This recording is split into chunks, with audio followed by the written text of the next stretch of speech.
Bond here from Dr. Pennsylvania. We have another series of past periodicals for you.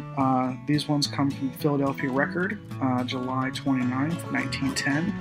And you may notice that I put a explicit tag on this episode. And I just did that because we wanted to warn folks that though there was no lewd language or anything, just due to the nature of these articles and the tone in which they're written, it's definitely a lot darker and is a very sobering reminder of maybe how common tragedies used to be compared to what we deal with these days. And maybe there isn't any real difference. But just in case, we wanted to throw that on there just to make sure, in case there's any younger kids listening. Right? But either way, we hope you like these ones. We sure did. And as always, thanks for listening. Her bad aim saves a foot, but little girl chops off boy playmate's toe. Westchester, Pennsylvania, July 28th. While Willie Thomas, an 8-year-old son of Robert Thomas of Martin's Corner, was playing in a local blacksmith shop with some other children, a little girl companion exclaimed, "Put your foot on that block and I will cut it off." Willie accepted the stare of the girl when she wielded an axe and cut off his toe. It was only due to her missing the mark that the boy is not minus his foot. Jail meat for deer thieves. Prices so high that they made raids on freight. Pittsburgh, July 28th. Beginning their career of looting by stealing meat, which tempted them owing to its high price, George F. Harris, David Cox, and Charles Parsons, express and railroad employees of East Liberty Station of the Pennsylvania Railroad, were today sentenced to 1 year each in the workhouse. By conniving, they systematically looted shipments. Officers testified that over $1,000 worth of goods disappeared. Parsons explained to the court how they began. He said Harris, while handling a meat shipment, saw a fine joint and said to him, "That would make a good meal." This was when the meat was at its highest, and they agreed to divide the joint. They took more meat and extended their operations. The weeping wife and children of Harris called goodbye as he was led from the court. Laugh causes death fall. Man topples from porch and paroxysm after joke. New York, July 28. A fit of laughter caused the death of Thomas Tallerson, a Norwegian engineer who fell 5 feet from a porch at number 17 Vanderbilt Street in Brooklyn last night and died in the Norwegian hospital this morning with a fractured skull. Tallerson and a party of friends were telling stories when a humorous remark made by one of the party caused him to burst out laughing and throw up his hands. He lost his balance and struck the ground head first. Asked $25,000 for his spell. Wife sues alleged alienator of husband's affection. Wilkes-Barre, PA, July 28th.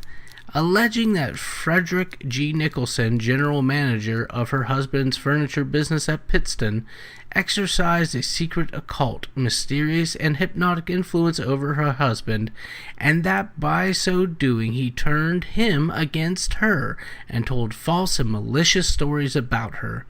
Mrs. Maud E. Howell of Pittston today instituted suit for $25,000 against Nicholson.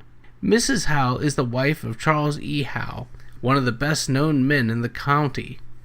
Over a year ago, the pair separated, and since that time, there has been much trouble. Train grinds up old pair. Caught on a grade crossing in a cut, they die together. Lebanon, PA, July 28th. William Hibersham, an aged farmer, and his wife of Myerstown were ground to pieces on the Reading Railway at a grade crossing the Ramona Cut near Myerstown about 1:30 o'clock afternoon. The pair were driving across the tracks when the westbound passenger train due here at 1:48 struck the vehicle, dragging Miss Hibersham fully 300 yards. Both bodies were badly mangled, and the vehicle was reduced to splinters, but the horse ran away uninjured. Habersham, 77 years of age, and Mrs. 72. Log overtakes and crushes him. York, PA, July 28th. Fleeing for his life to escape a log which came rolling and bounding down a steep hillside, John Starner of Chanceford Township, farmer, was knocked down and sustained a broken leg. Man lost his life trying to save boy. James R. McArdle drowned while lad he started to aid was saved by others.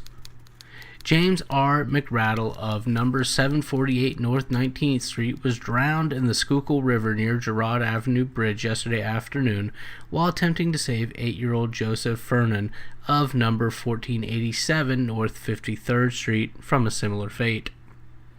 It was only after a hard struggle by another boy and a man who happened to appear at the time that Fernan was saved. McArdle, who boarded with George Moreland of 748 North 19th Street and was a cleaner in the Market Street store, was having a week's vacation and went to Fairmount Park yesterday morning to spend the day fishing. Near him were two boys, Joseph Fernan and Edmund Fitzmaurice of number 1479 North 53rd Street, who were engaged in the same sport. Fernan's line became fast in some driftwood, and in attempting to disengage it, he lost his balance and fell into the water. Seeing the lad's peril, McArdle leaned forward and tried to grasp him. Finding him beyond reach, stripped off his coat and dropped into the water. The boys struggled, carried out both deeper into the water, where they fought strenuously to keep their heads above the surface. McArdle's strength, however, gave out, and he sank without even rising once, it is said. Meanwhile, Fitzmaurice, who had been shouting for help, waded cautiously into the shallower water and extended his arm toward young Fernan, who was struggling manfully to make the shore. As soon as he came within reach, he grasped his companion and assisted him to the shallow water, and both were assisted to reach the bank by William Richards of number 869 Taney Street. The park guards were notified of what had occurred, and the river was dragged and McArdle's body recovered. According to George Moreland, with whom he lodged, McArdle came to the city about 10 years ago from Albany, where he has a sister, Miss Bernard T. Welch, who was notified of her brother's death.